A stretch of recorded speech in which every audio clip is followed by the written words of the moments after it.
Welcome to the deep dive. If you are listening to this right now, I know exactly who you are and what you're doing. You're cramming. Yeah, exactly.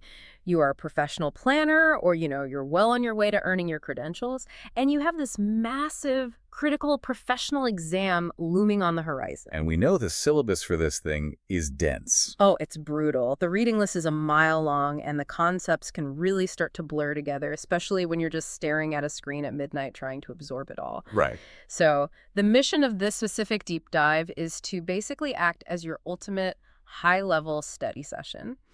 We are going to completely unpack one of your required readings. And we're going to do it Thoroughly, pulling out every critical nuance so that you will understand the material inside and out without needing to painstakingly highlight the original text yourself. We're doing the heavy lifting for you, so you can walk into that exam room with total confidence. That is the goal. You can consider us your personal study guides for the next bit. And the text we're analyzing today is actually a really foundational piece for your field. Yeah, it's an article titled Indegenizing Planning, which was published in the spring 2021 issue of Planning West. A great issue, by the way. It really was. But before we get into the complex epistemological concepts, I know we need to establish the source's credibility. Who exactly wrote this, and what is the perspective she's bringing to the table? Right, because understanding the author's background is often the absolute key to unlocking what the exam questions will actually be asking you to grasp. Exactly. Context is everything. So the author is Gwen Bridge. She is a member of the Saddle Lake Cree Nation, and she currently resides in Nelson, British Columbia. Okay. Bridge is an Indigenous management consultant and a highly experienced negotiator. She spent 20 years advancing Indigenous interests and authority in natural resource management and decision-making. And that's across both the U.S. and Canada, right? Yep, both the United States and Canada. Academically, she holds a Master of Science in Renewable Resources from the University of Alberta. And to top it all off, she was actually the guest editor for this specific issue of Planning West. Wow. Okay. So she brings this incredible depth of academic rigor, professional consulting expertise, and lived experience to the topic. She definitely does. And for our roadmap today, we're going to follow the exact structure of her article. So we'll contrast Western and Indigenous planning, explore how knowledge is actually gathered, look at some specific language concepts, and then redefine legal authority in planning. Okay, let's unpack this. Before we can understand Bridges' radical shift toward indigenizing the profession, we kind of have to look in the mirror. Let's talk about the water we are swimming in right now. The baseline. The baseline, exactly. Yeah. Western planning. This is the world you, as a planner listening to this, likely operate in every single day. According to the article, how exactly does Bridge define the Western planning paradigm?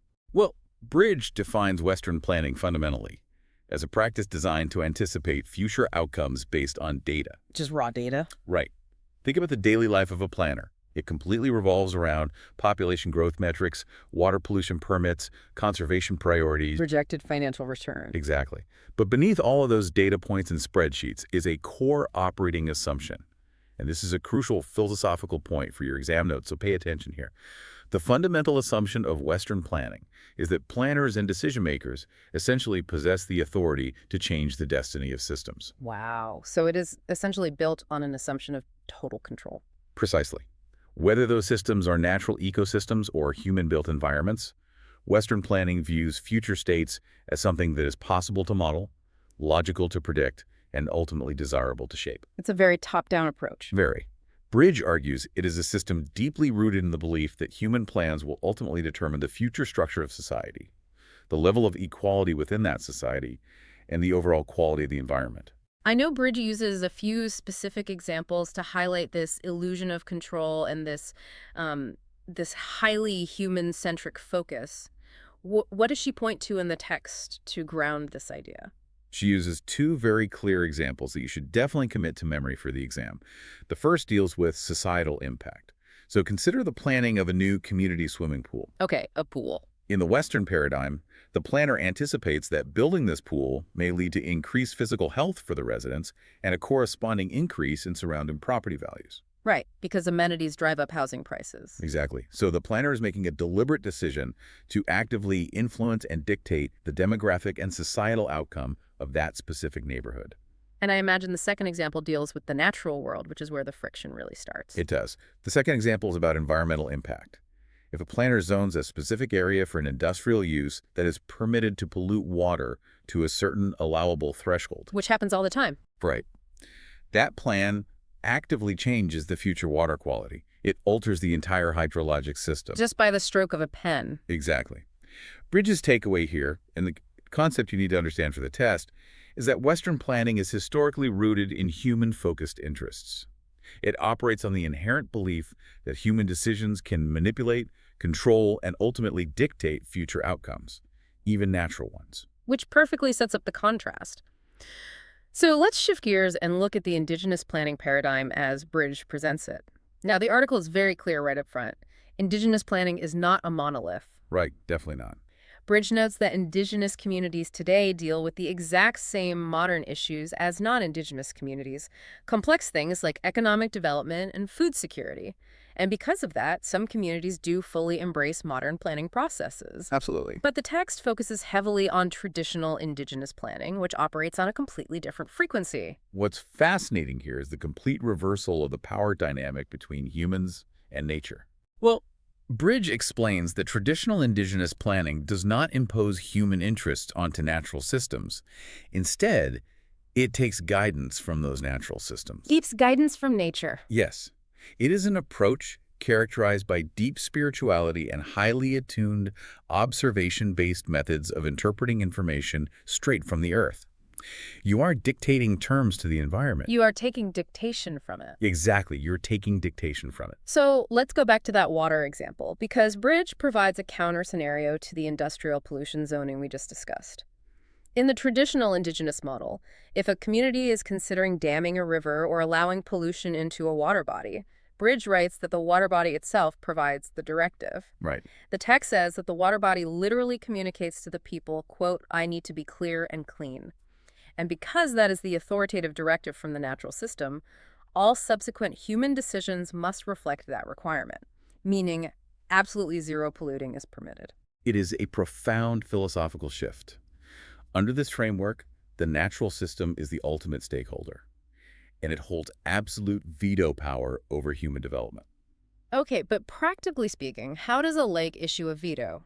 If I'm sitting in a city council meeting, a body of water can't exactly raise its hand and object to a zoning change. How does this transfer of knowledge actually work according to Bridge? The text provides very specific mechanisms for how these system requirements are communicated to the people. Bridge outlines that this knowledge transfer happens through ceremony, through story, and through deep, sustained observation. Sustained being the key word. Exactly. This entire paradigm is based on the reality that people are an integral part of these systems. They aren't separate observers looking at nature through a microscope. They have active, reciprocal relationships with their environment. And the text emphasizes that these aren't just casual observations. This is intergenerational knowledge, passed down over hundreds, thousands of years. Yes, and central to this intergenerational knowledge is a concept you definitely need to highlight for the exam, the concept of honor. Honor. Right. According to Bridge, acting with honor means operating in a relationship with the natural system where decisions are made based on what is genuinely good for all parties involved, not just the human element seeking economic benefit. It's a completely different metric for success. Totally different. I can see how this might feel entirely unfamiliar for a professional trained strictly in modern Western planning methodologies. Bridge writes that in indigenous cultures, decisions about how to proceed are often the direct result of a spiritual process. Which is hard for Western science to quantify. Exactly. The inputs for decision-making don't just come from population forecasts. They are actively received from ancestors, from the spiritual realm, and from spiritual beings. Stories in this context aren't just cultural myths or parables. The text argues they contain highly specific decision-making directions from the land and from animals regarding how humans are permitted to interact with them. This brings us to the real-world application and the core conflict, specifically the epistemological clash happening right now in places like British Columbia. And epistemology is simply the study of how we know what we know, right? What constitutes valid knowledge? Exactly. Bridge points out that in British Columbia, whether you are drafting urban, rural, environmental, or economic plans, the standard operating procedure is to look forward to alternative future scenarios. And planners build those scenarios using quantitative or scientific data, like socioeconomic environmental assessments. Here's where it gets really interesting. If the goal of the profession is to truly indigenize planning, Bridge argues that the conclusions reached through these spiritual and ceremonial practices, through these ancient stories and intergenerational wisdom, must actively inform scenario development. And the challenge is that they cannot be treated as just supplementary cultural context or, an interesting appendix at the back of the plan. Right, it's a box to check. Exactly. Bridges' thesis requires that these spiritual and observational inputs be considered with the exact same seriousness and weight as scientifically based conclusions. It's one thing to read about this concept, but it's another to imagine a modern planner bringing a 100-page Excel spreadsheet detailing hydrologic flow rates to a regional planning meeting and then having to put an ancient oral story right next to it and giving them the exact same empirical weight. That has to be a terrifying prospect for someone whose entire education was based purely in Western data science. It is the primary hurdle for the profession right now. Bridge outlines that indigenizing planning requires fundamentally redefining what constitutes valid data. It means the planning profession must accept that information gathered from indigenous practices is highly credible and deeply valid, even though it completely bypasses the Western scientific method of so-called objective observation. So how does the text justify that validity? According to the text, it is valid precisely because it is based on a profound, generation-spanning relationship with the Earth, an understanding of its energies, and the foundational indigenous belief that all things are fundamentally made of energy. If there is one overarching theme you need to grasp for this exam, it's this paradigm shift. You are being asked to understand a framework where an ancient story or a directive received in ceremony sits on the exact same practical footing as a 20-page environmental impact report. That is what indigenizing planning looks like in practice, according to Bridge. Yeah. But to actually achieve that, the article argues we have to look closely at language. Language is critical because, as Bridge points out, language holds the worldview.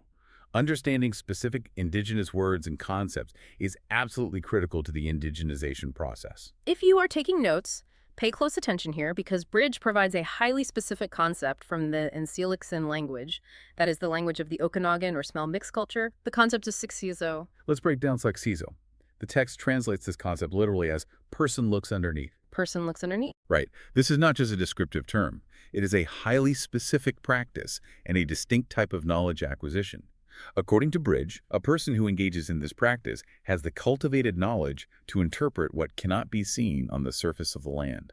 So what does that practically mean for planning? Well, by feeling the land internally, the text states this person can accurately forecast short-term weather changes, they can predict seasonal anomalies, and they can even forecast long-term climatic pattern shifts. From a professional planning perspective, that is essentially long-term climate modeling, but achieved through entirely different means than running algorithms on a supercomputer. Does Bridge detail the actual methodology behind how SUX works? She does, and it is incredibly complex. The text clarifies that this is not simply vague intuition. It is a learned, highly disciplined, mind-focused technique. It relies on a practice of heightened sensory perception achieved in a type of meditative state. Yeah. The practitioner actively synthesizes multi-layered, immediate sensory information from the environment and overlays it onto historical, accumulated, intergenerational information. So, returning to that epistemological clash we discussed earlier, the challenge for the modern planer, or the regional government, is to recognize the individual performing succimus as a credentialed expert, someone whose forecasts are as valid, reliable, and actionable as those generated by a Western university's climate science department. That is the absolute crux of the issue. It is a completely different system of credentialing and validation. So what does this all mean? We have explored the fundamental clash of worldviews, the differing definitions of what constitutes valid data, and intricate language concepts like the person looks underneath. But where does the rubber actually meet the road in terms of enforceable bureaucratic planning? This brings us to what I consider the mic drop moment of Bridge's article. This is perhaps the most critical point for your exam regarding the legal categorization of this knowledge. Bridge argues that the stories, the rule, and the protocols transmitted through indigenous ceremony and spirituality are not just cultural guidelines or suggestions for good stewardship. Right. They actively regulate behavior within those communities, and therefore they possess actual legal authority. Wait, so Bridge is literally saying that the oral story about the water body demanding to be clear and clean isn't just a nice guiding principle, it is legally equivalent to a provincial environmental statute. That is exactly what she's stating. The text explicitly argues that these indigenous protocols and spiritual directives are equivalent to any legislation, regulation, or policy issued by the Canadian federal government or the British Columbia provincial government. That is a massive concept to wrap your head around, especially if you are studying Western planning law. If a spiritual directive holds the same legal weight as a provincial regulation, it changes everything about how a planner must approach consultation, zoning, and project approval. If we connect this to the bigger picture, it brings us to Bridges' ultimate conclusion regarding what it actually means to indigenize planning and achieve true reconciliation in this field. What does that look like? According to the article, indigenizing planning means stepping back and allowing both the process and the content of land use plans to be generated directly by indigenous peoples, based entirely on their own cultural practices. So not just giving them a seat at a Western table. Exactly. It means institutional systems must actively allow the spiritual realm to inform bureaucratic decisions.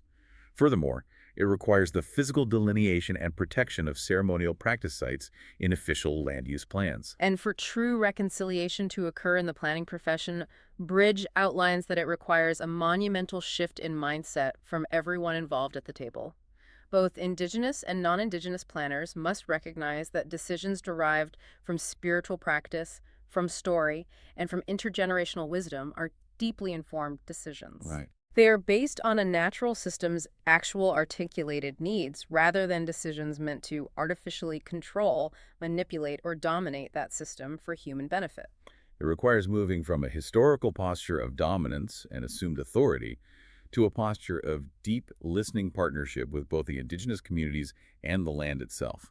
Let's do a quick recap of the intellectual journey we just took through Gwen Bridges' article, just to really lock this framework in for your exam. We started by defining the baseline Western planning. Bridge frames this as a data-driven, heavily human-centric paradigm. It operates on the fundamental assumption that planners have the authority to control and manipulate future outcomes, like zoning for a community pool to drive up property values, or permitting industry to alter a hydrologic system. We then contrasted that baseline with the traditional indigenous planning paradigm. This approach is observation-based, spiritually informed, and takes its directives directly from nature exemplified by the water body demanding to remain clear and clean, effectively holding veto power. Which is such a powerful image. It really is. We explored how this vital knowledge is gathered through ceremony, deep intergenerational observation, and a concept of honor that prioritizes the health of all parties, not just human economic interests. We also looked at the core epistemological clash occurring in places like British Columbia. Bridge points out the immense challenge of giving spiritual inputs and intergenerational oral wisdom the exact same credibility, weight, and seriousness as Western socioeconomic data or environmental spreadsheets. And to illustrate the depth of this knowledge, we dove into the insilicon concept of SWPS, the person looks underneath. We detailed how practitioners use heightened sensory perception in a meditative state to synthesize multi-layered data and forecast climate anomalies, acting as experts in their own right. And finally, we landed on the profound legal reality Bridge presents, that Indigenous stories, protocols, and spiritual directives possess equivalent legal authority to Canadian and British Columbia government legislation.